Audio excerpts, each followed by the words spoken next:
Welcome to Massive Beers. My name is Matt. We do the beer stuff here. Treehouse. This is their Lights Out. Full disclosure, I've had this beer before.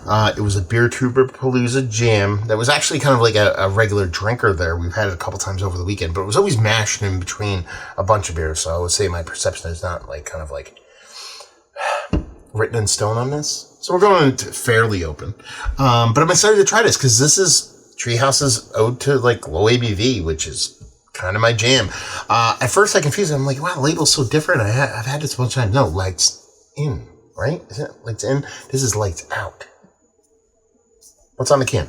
Oh, courtesy of Sean from NerdSense. It says here, Lights Out is a storied Treehouse pale ale brewed to celebrate our past and the various iterations through which we have grown and evolved as creative individuals. To aim to pack all the flavor and character of a Treehouse IPA or double IPA into a more rounded, sessionable beverage. 5.8.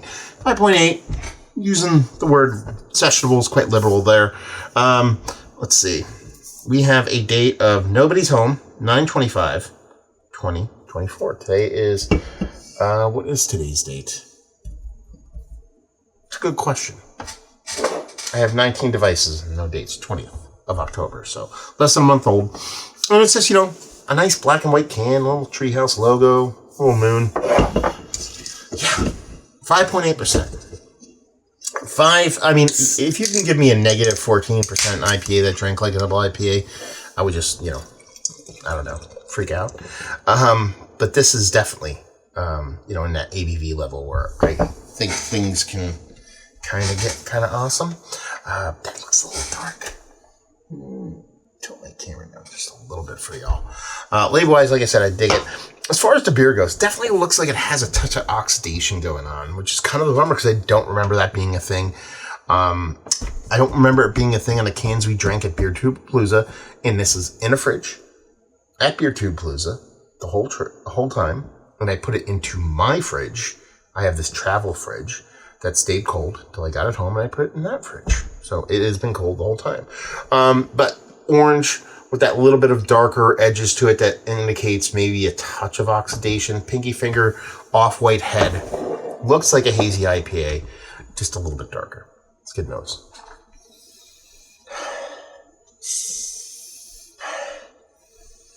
Yeah, orange vibes, a little bit of almost like spearminty mintiness on it. Getting crap over my glasses.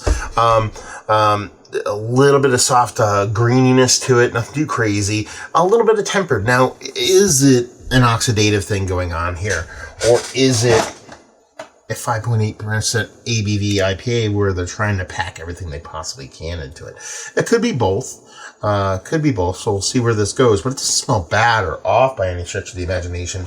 But I wanted something a little bit more vibrant, especially since they're saying they're trying to pack those vibes of those larger ABV jams in there. But it smells like a nice hazy. Let's just dive in. Cheers, all.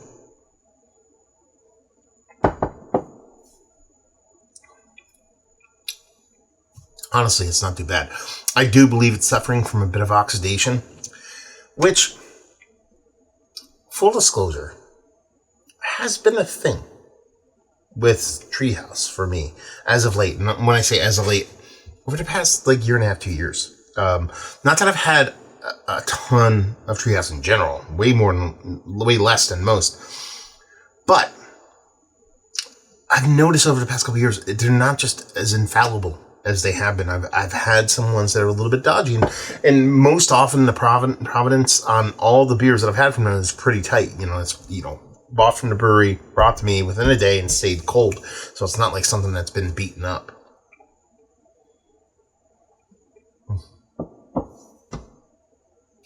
Yeah.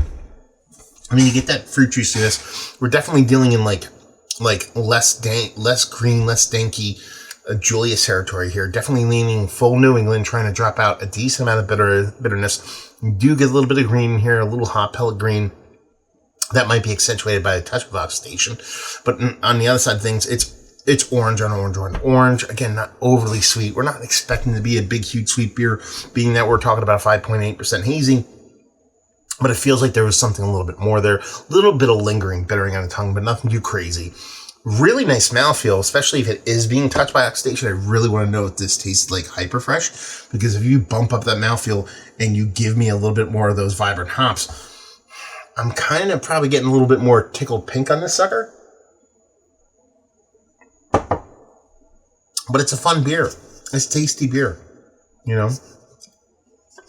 I just feel like it has suffered a little bit from negative oxygen and time, maybe a little bit.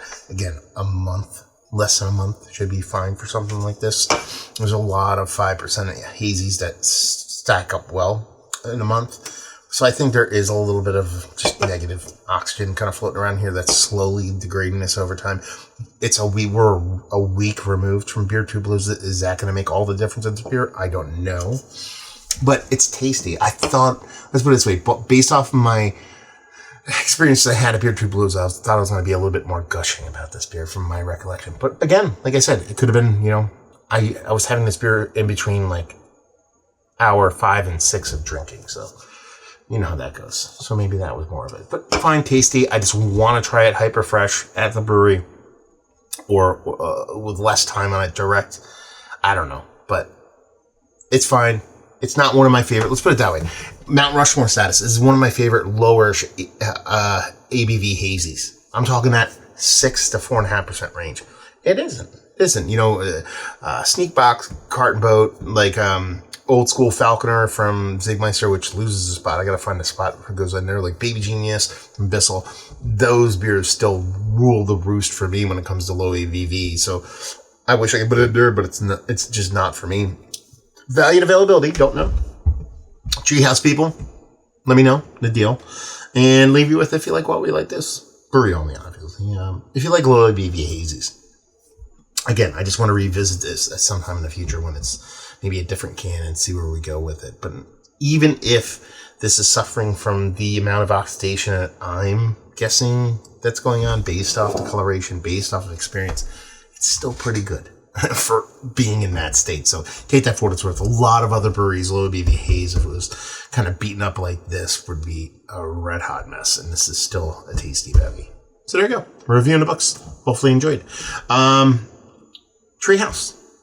Have you been there? 400 breweries? Had their beers? Had this beer? That's a very specific, exact answer I want from y'all. Have you had this fresh? Have you had it at the brewery? What were your experiences? Did it look like this coloration-wise? All that fun stuff. Let's talk about it down there. Hopefully enjoyed a review. Hopefully enjoying a little bit of low ABV haze right now. Hopefully see you next time. Cheers, all.